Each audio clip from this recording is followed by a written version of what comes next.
Halo teman-teman, selamat datang kembali di channel Hendra Jaya, channel yang membahas tentang seputar usaha peternakan. Dan masih seperti biasa, untuk teman-teman yang baru bergabung ataupun yang sudah pernah menonton video-video saya, jangan lupa untuk subscribe, like, dan share ya, agar teman-teman yang lain bisa saling berbagi informasi tentang peternakan. Nah, kali ini saya akan membuat video yang agak berbeda nih teman-teman.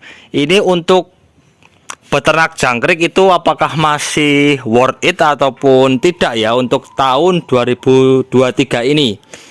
Jadi apakah masih menguntungkan ataupun malah merugi? Saya akan berbagi informasi di sini. Nah,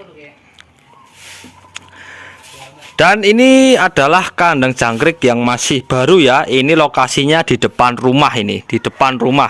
Nah, ini bisa teman-teman saksikan, ini teras rumah. Teras rumah dijadikan untuk ternak jangkrik. Nah, apakah masih menguntungkan untuk tahun sekarang?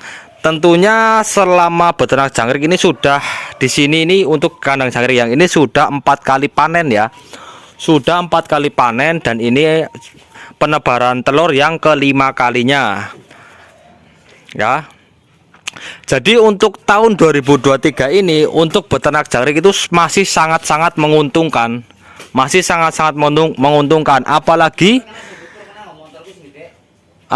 untuk daerah-daerah yang masih daerah di pedesaan itu masih sangat menguntungkan. Karena apa? Karena pakan yang kita butuhkan itu tidak terlalu banyak, jadi kos biaya untuk pakan dan media itu kita bisa mengiritnya, bisa mengirit dan mengurangi biaya pembesaran ya. Jadi untuk medianya kita tidak perlu menggunakan tray telur. Kalau untuk di pedesaan kita bisa mencari daun pisang kering atau klaras ini seperti ini. Nah, jadi ini mengurangi, sangat-sangat mengurangi dan mengirit biaya untuk beternak jangkrik ya.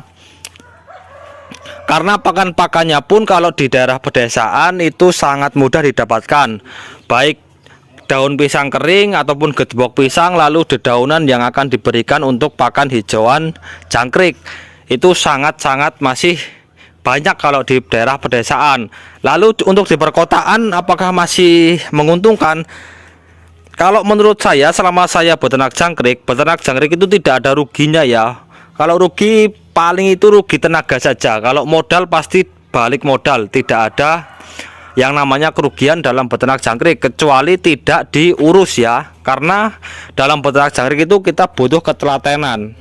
Kita banyak menghabiskan waktu untuk belajar, untuk mencari informasi bagaimana cara pembesaran agar hasilnya maksimal. Itu kita butuh proses. Jadi proses itu butuh pengorbanan yang memakan waktu dan tenaga, bahkan uang ya. Jadi begitu.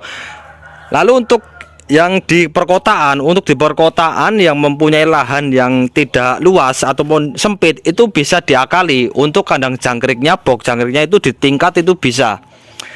Jadi untuk daerah desa ataupun perkotaan itu masih sangat menguntungkan ya dalam beternak jangkrik. Kalau harganya, harga terakhir saya bongkar itu satu boxnya itu saya bongkar itu 1 kilonya itu kemarin 75.000 untuk per kilonya.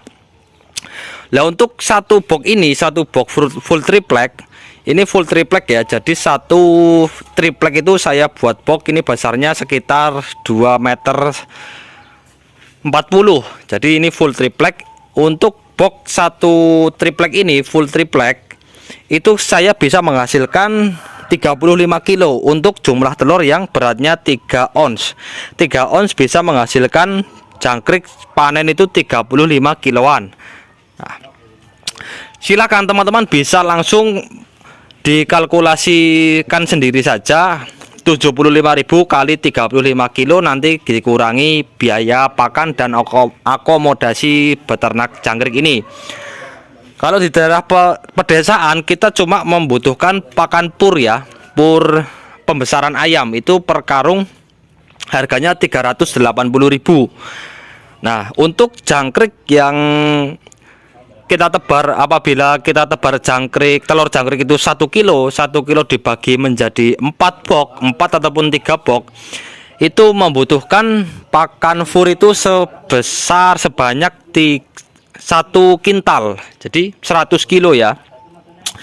Tapi nanti kalau kita menghasilkan purnya itu 1 kintal, itu pasti itu hasil dari jangkrik yang kita panen itu paling enggak itu minimal 90 kilo. Bahkan yang saya sudah jalani selama ini, kalau habis pakan 1 kintal pur, itu rata-rata panen itu bisa menghasilkan 1 kintal 20 kiloan.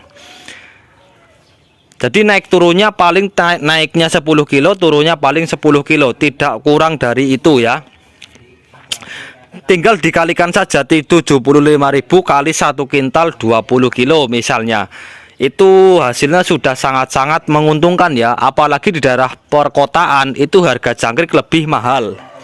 Nah, ini saya infokan, ini jangkrik yang baru saya taburkan ya. Ini pakannya campur.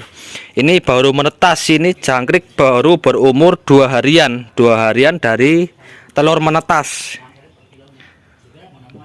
Ah, ini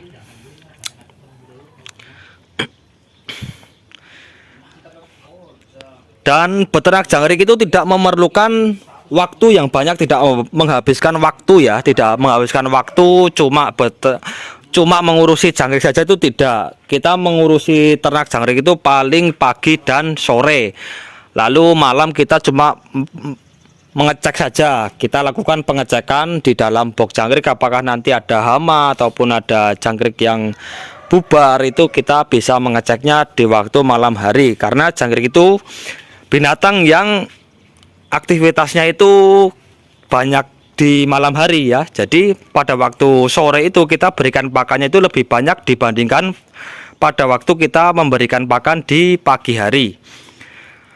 Nah, apabila ternak jangkrik itu dilakukan di daerah perkotaan, itu masih sangat-sangat menguntungkan karena per kilonya itu bisa lebih mahal daripada di lokasi di pedesaan. Di pedesaan harganya 75 kilo, di kota itu bisa sampai 90 sampai 100 ribu ya. Itu kalau harga jangkrik kan itu tidak stabil, jadi kadang naik kadang turun, tapi naik turunnya itu tidak akan drastis. Nah, setelah video ini saya akan bagikan bagaimana tutorialnya cara penetasan, lalu saya akan hitungkan biaya modal dan keuntungan beternak jangkrik dan apa saja yang dibutuhkan untuk beternak jangkrik. Nah, untuk teman-teman yang sudah senior ataupun yang masih pemula bisa berbagi ilmu ya. Ini kita di sini membuat video itu kita hanya berbagi informasi saja, kita berbagi ilmu, sharing-sharing pengalaman ya. Jadi di sini saya tidak untuk menggurui, saya hanya berbagi pengalaman dan informasi saja selama saya beternak jangkrik. Nah, ini kalau kandang jangkrik milik saya itu kurang lebih ada 60 box, itu saya bagi di berbagai tempat, tidak hanya di sini. Dan ini kandang jangkrik yang baru ya, ini masih baru sekali, baru 4 kali panen, ini kelima kalinya saya penebaran telur. Nah, ini di lokasi pedesaan ya. Ini bisa teman-teman saksikan. Ini di lokasi pedesaan. Masih banyak pepohonan dan masih banyak daun kering. Daun pisang kering atau kelaras itu di sini melimpah ruah ya. Jadi tidak perlu kita membeli tray telur untuk media. Nah, ini sangat-sangat menghemat biaya akomodasi dalam pembesaran jangkrik. Nah, mungkin sekian informasi dari saya. Semoga informasi yang saya berikan ini bisa bermanfaat untuk teman-teman semua. Dan yang baru bergabung saya ucapkan terima kasih, dan yang sudah subscribe saya juga ucapkan terima kasih. Sekian informasi dari saya. Salam peternak jangkrik.